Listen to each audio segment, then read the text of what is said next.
You know, when I first got asked to do this, I pictured a leather chair with a cigar and rum next to me. I should have brought it. You know, I don't know where to start. You know, I thought about this over the last week, and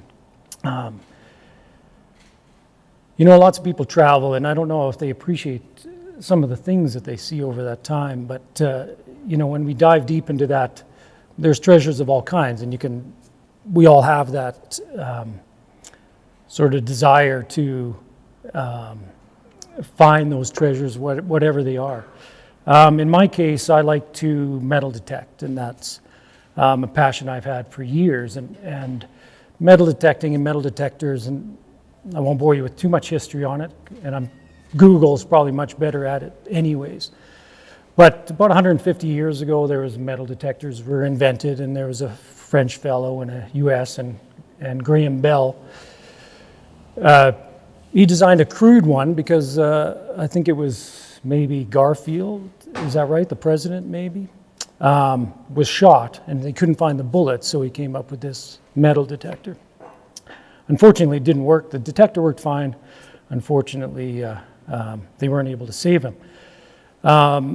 And then, of course, it started to generate from there, and I think commercially they came out maybe in the 1920s, 1930s. Fisher came out with one, and then in the 60s and 70s, I think, and you can certainly Google all this if you want, but in the 60s and 70s, that's kind of where I think it really started to push, and that's where I saw it, so that's why I've sort of brought this up now. Right here, if we can see that, sort of on the left to you guys, there's a Garrett metal detector. That's from the 70s. Now, I had this very cool old neighbor when I was a kid growing up in Canyon Meadows. He was kind of, he was an adventurous guy. He kind of had the Grizzly Adams look. I'm not sure actually if that reference actually touches on anyone, right? I've just dated myself doing that. Let's say a Mel Gibson with a beard. Let's try that. But he was always working and coming home with these new things. I don't know if he bartered them. And anyways, he brought one of these metal detectors home, and you know, I was only 10, and in his backyard we were finding all these little things, and it was just absolutely fascinating to me because my dad had dragged us out exploring. You know, he was an outdoorsman, so you know, and in Calgary, of course, it's easy to hit those mountains and explore. We naturally have it here. But I was fascinated by this metal detector, and I think they were planting coins for us kids, you know. So, but it didn't change the fact that it was exciting, you know, and I thought, oh my God, I'm going to find some treasure in my life. I'm going to go out and find, you know, I think the desire for me, I've been to England several times, but I think the desire still is to find a pirate treasure, and I don't know if that's just the weird fantasy of us, but anyway, so that kicked off sort of my interest in it, and so my dad bought a Radio Shack metal detector after that.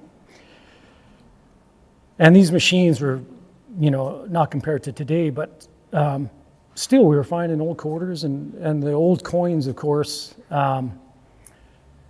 There's nothing like, people ask me, what's your best treasure you've ever found? And I'll get to that story in a second, but pulling out silver coins is just amazing. Even old pennies, the large cents, so pre-1937 probably. And of course silver, they stopped using silver in Canadian and American coins in the late 60s. So when you see these coins, it's just absolutely fascinating to me, because how long have they been there, and what stories do they have? So, and coins have been around, well, since the Lydian Empire back 600 BCE probably, where they started making them out of gold and silver. Maybe electrum was the first coin ever made, probably. But it doesn't change that cool history that it has, wherever it started to where it is now. And I think, unfortunately, we're losing the coins, right? How many of us have coins in our pockets right now, right? Probably none of us. Right, so we're losing that. So to find these things is just absolutely amazing. And so on this other side here, these are all pennies. I found over 1,000 last year, and that's a lot of digging, I know. You know, I was making fun of, I joined the Calgary Metal Detecting Club, and just to touch on the Calgary and Area Metal Detecting Club, I joined them a couple years ago. So if you have any questions at all about metal detectors, coins, I'm no coin expert, but these guys in the club are just, you know, littered with knowledge, these guys. So check them out if you have any questions about it. But anyways, I'm watching these guys in the field, and I'm thinking, they all got knee pads, they're all decked out in these things, and usually I just grab a detector and a digger and I'm wandering around, and I thought, oh my God, these guys are a bunch of nerds with these knee pads on. And anyways, about halfway through the season, all the kneeling I was doing, my knee started to swell up. So I thought, so I went and bought some knee pads, of course. Embarrassing, I know. Once again, dating myself. But the metal detecting in general, for me, has kind of just been that passion for me. So let's go to the next one here. So we'll just go over some of these things, and I'll tell you sort of, again, to the story of my best treasure, which may be an interesting story. So a little silver ring on that. It's fascinating when you're walking through, this was Fish Creek Park. So I'm walking through this park, and of course there's history there, right? Now Calgary, unfortunately, doesn't have the history of a lot of the world, right? And it's kind of a bad place to treasure hunt, to be honest. But you can hone your skills if you want to do that. But because there's no gold here, there's no silver, right? And the coins go back 150 years at best, right? This one here, this coin I'm wearing here, is 1861, and I found it about 2 blocks from here. And that is old for Calgary, right? So it's really not a great place. But wandering through Fish Creek, you know, you're going through all the garbage, and you know, you clean these parks as you do them, which is a good thing too. But and then just right in the middle of the field, boom, you find this thing. And the story of how it got there is, well, we can try and imagine that story, right? And how it actually got there, which to me is just that cool limited form of time travel if we have that, right? This next one, you can't see it, but it was a chauffeur badge. So that's a 1949 chauffeur badge. And I just found that a couple weeks ago in Carsland. And how did that get there and things like that. So these are all just fascinating sort of treasures and things like that. The one on the right, your right, is one of the large cents. And those are always just an amazing thing to find when you dig out the hole and you can see this large coin there, because you got no idea what year it is. And it's you're really time traveling now back 100 years. So that was 1918. I found that again a couple weeks ago. That was in Arrowwood, a small town just southeast Calgary. Now this other one that's up there, I found this in a school, and it looked like a pirate coin. Now, sort of, I got up and I put my glasses on, and then it said copy underneath there. So, well, we know it's not silver, right, or gold, because it's got rust coming through. So there was some iron coming through on that. This is Arizona. I go down and visit my dad, and then I would just take a couple days, wander through the desert aimlessly and look for gold, actually. And this other one, this was a coin I made. I melted down some copper I had and brass. That one's brass, but and then it turned into that. It didn't melt completely into the die, so I opened it too early. But it created this very cool looking coin that looks like an old pirate coin or something. So I just left it. I didn't melt it anymore and stuff like that. That was for a gaming app that I helped design a few years ago, and I'll get into that story after. This one on the left is a horse license, 1918. So you had to register horses. I don't know if maybe you still do, but certainly they won't use a tin star to do that. Likely nowadays. which was a cool find. That was just in down the road too. The other one was Fish Creek again, just an old knife there, which very cool. So this one here, this is typically if I go out for an afternoon or morning, that's what I'll find. A bunch of coins and there's some toy cars there, and this is a playground. So you do a pretty good cleanup. It's amazing how many pennies are out there. I am just shocked how many pennies are out there. It gets a little tiresome because you know it's a penny, but you have to dig it, right? You know, the metal detectors are good, and the new ones can tell you if it's ferrous or non-ferrous, and they have some targeting and some targeting IDs, and there's a lot of cool stuff with them. But you still have to dig it to find out exactly what it is. Unfortunately, they don't tell you on the screen, that's just an old penny, don't dig it, or that's a bottle cap, or, you know, unfortunately. So that was an old dime, the one on the right here, and that was found by Chinook Center. So, you know, and how many times do these places get detected? You know, you never detect them out because, especially in Calgary, the frost is moving treasure, right? And it's pushing it around. And so you really, you can find all this stuff here. That was in Mexico, that silver. It's the only thing I really found in Mexico that trip was of any good was that silver earring, which is cool because I could be a pirate or something at that point. So on the your left there, that's an oil token. These are in the 60s Shell oil. As soon as you bought gas, now that's before my time, luckily. And but they give you out these tokens, and of course they're just nickel plated or zinc plated or something. So you get some, but when you pull those out, it seems like a really cool coin.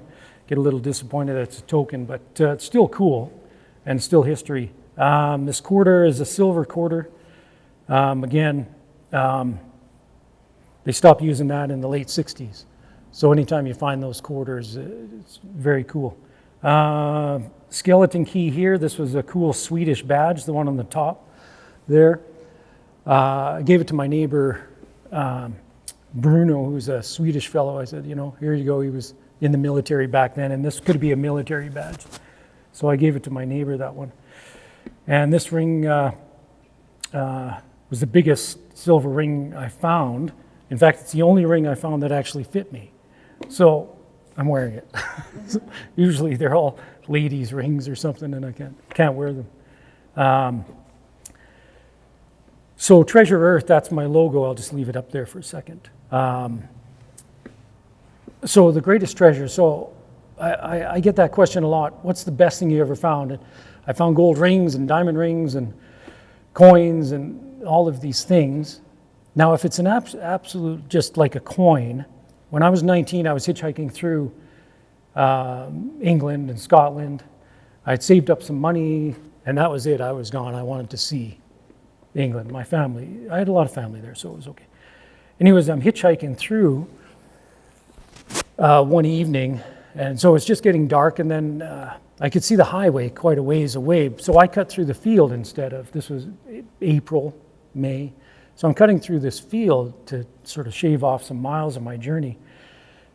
And I saw a little shiny thing on the ground there. And I picked it up. It's a Roman coin, just tilled up, like 1,800 years old. And you're just going, what the heck, right? You know, of all the pennies I found as a kid. And now you're holding something that now certainly has some date to it. And just absolutely fascinating. So I wandered around the field, of course, for an hour. Didn't find any more, but that was probably the coolest thing I ever found without a metal detector anyways. But the best thing I think I found was, so I'll tell you an unfortunate story. So a few years ago during the oil crash, we'll say, a lot of businesses suffered from that, and mine was no different. I had a machine shop at the time. And that unfortunately killed it. That I won't bore you with a long story, but at that same time I was going through a separation. I was getting divorced.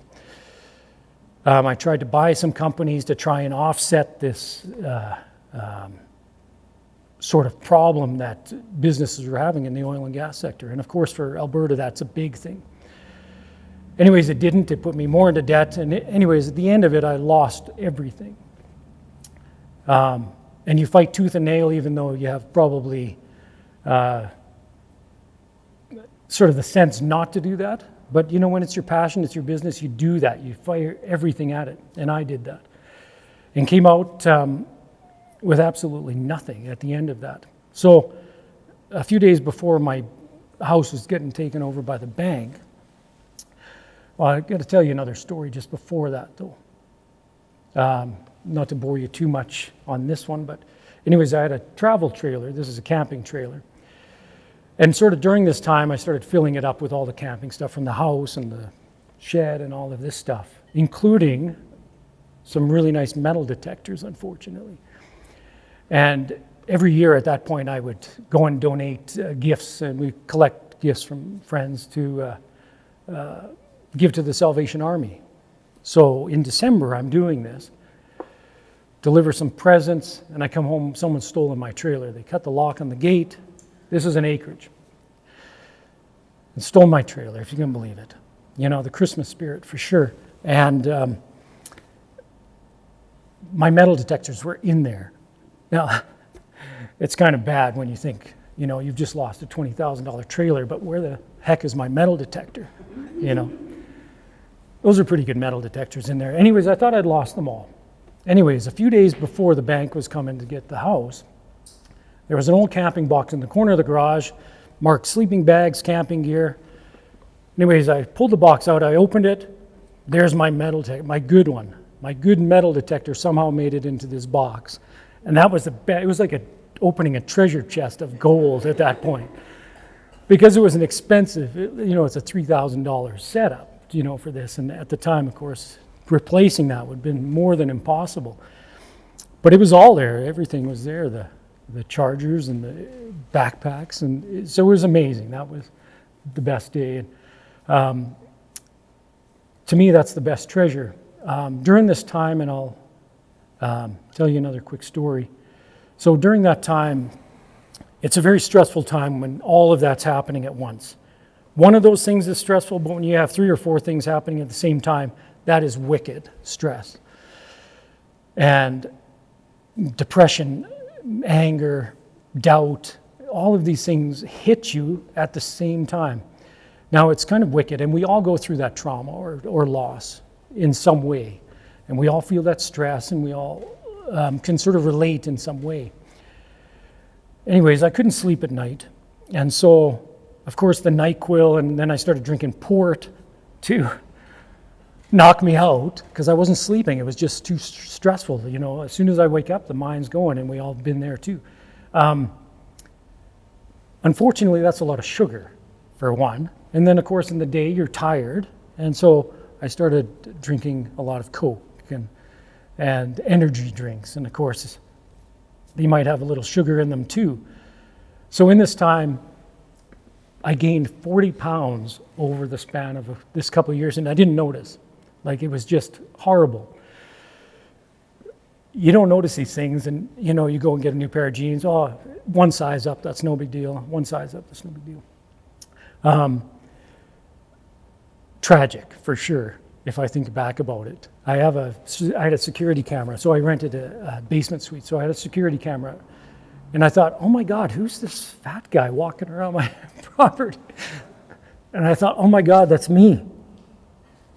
And at that point, you know, I went outside and I just said, I got to change something here. Like, this is now coming up to 50 years old. You know, I thought, Wayne, this stress, you're a heart attack waiting to happen here. So that's when I started change, and that's when I grabbed the metal detector. And it's overly dramatic to say that metal detecting may have saved my life. That may be, but it certainly helped. And I lost that 40 pounds over the next year. Did some working out, obviously stopped drinking the port, and no more NyQuils and no more pop and all of these things. But so that's why metal detecting to me, as much as we look around and when we see metal detectors, we think, oh, these guys are nerds for sure. And there's no question I'm a nerd, there's no doubt, right? But it really help me recover from that loss, right? If we, the world takes away, and it can take away really quickly. And when it's all gone, it leaves you carrying the burdens of these things that you've lost. And that's a tough burden to do. No matter how big your shoulders are, and mine are okay, but it was a lot of weight. And so, anyway, going back to the sort of the best treasure, and I think that was it. That probably saved me in that way. Like I said, maybe overly dramatic a bit, but I can feel emotion just from talking about it. Because not a lot of people know that story and sort of that sort of trauma that goes on with that. Okay, well, let's move on from that. So sort of during that same time, my brother had an idea about a treasure hunting app. Now, again, we were always adventurers, me and my brother, thanks to my mom and dad, that would take us everywhere. So my brother came up with this unique idea where you play these games and you do this treasure hunt. Not that it's a new idea, but sort of the way we were going to create it was new. So you had the in-app game, then we had an augmented reality, and then we had a real life coin that people could find. It was a real live sort of treasure hunt. And so that was the project that started to consume me, sort of right going through this sort of cusp and sort of exiting sort of that traumatic period. Now, this is it here. Now, so we got a team together, both in the city and abroad, some of the coders. I brought a good friend of mine in, Brian. He was kind of my brother and I are very creative people. We have that creative. I wrote sort of the backstory to this app, did some of the design. I designed the coin. And, but it was too offset. If you have too much creative on one side, sort of the logical part offsets. It just doesn't work. If you get 10 artists in a room, it's hard to agree on something because of creativity.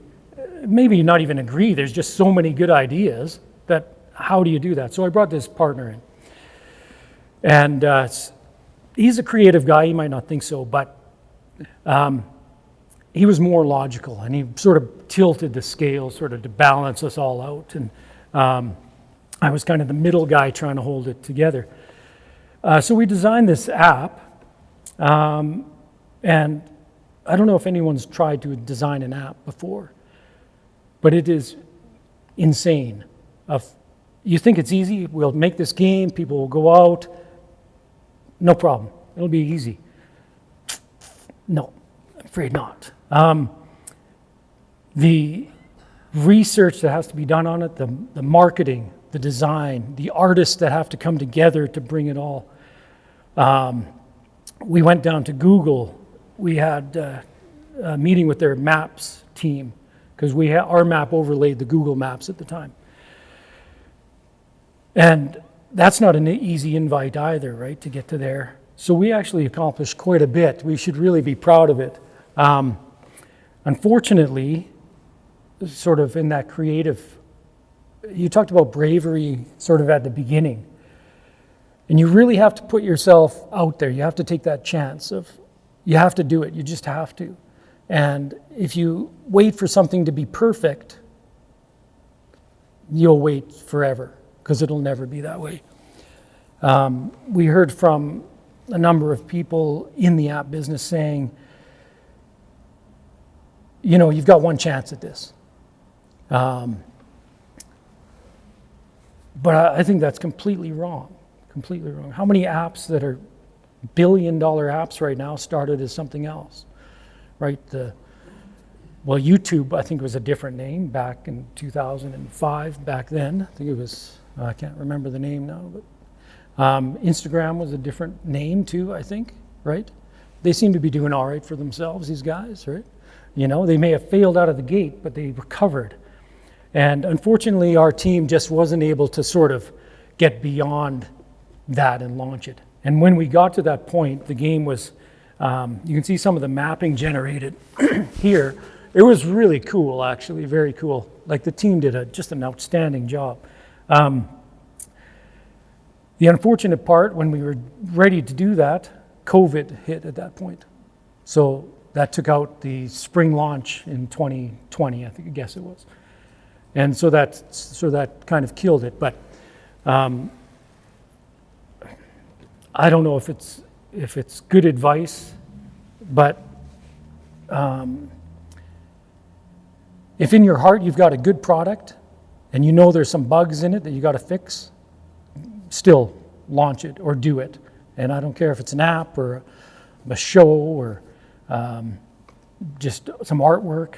You just have to do it. You have to get out there, and you just have to have that confidence to say, well, I'm going to take this chance. I'm just going to do it now, you know. So going on to that, I'll say one more thing before we end. I'm not sure what time it is, but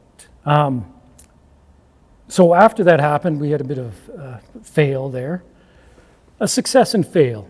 Anyway, so I've started a YouTube channel. So I was quite taken back by that, and I took it very personally when we shut this down, as we do as a project that you've put 3 years into, and you unfortunately the powers that be just unfortunately stop it, right? And whatever that reason was.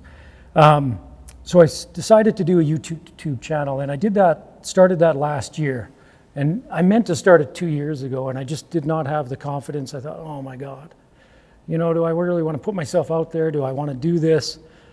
What if it fails like the others? What are people going to think? You know, and I just remember waking up in August last year going, you know, I really don't care what people think at this point.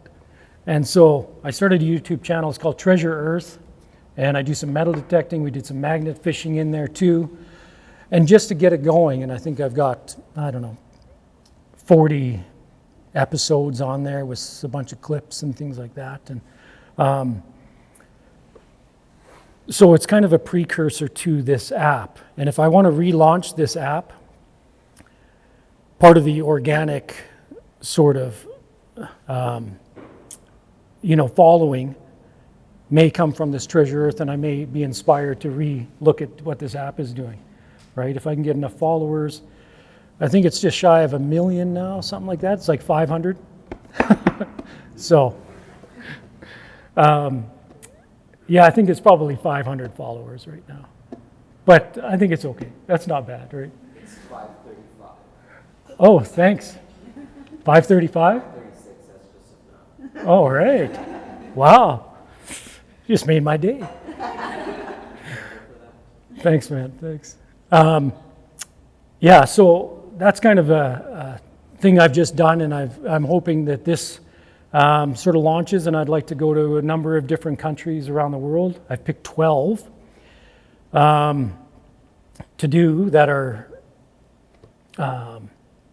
historical in some way, which they all are, right? And that you can metal detect and treasure hunt without too much problems, right? You know, the Australia's, the New Zealand's, Europe, of course, is good. England's good. Canada, Japan, U.S. is probably the freest one. You can dig anywhere, I think, there. They don't seem to care. So they've got some really good openness to treasure hunters. So I'd like to see those 12 countries over the next couple of years and see if I can grow this channel. So, and maybe be a stepping stone to once again an app. So, yeah. So that's where I am for now. There you go. No Indiana Jones stories, but there you go. You know, that's the truth. But I appreciate you all being here and listening to me. Thanks very much.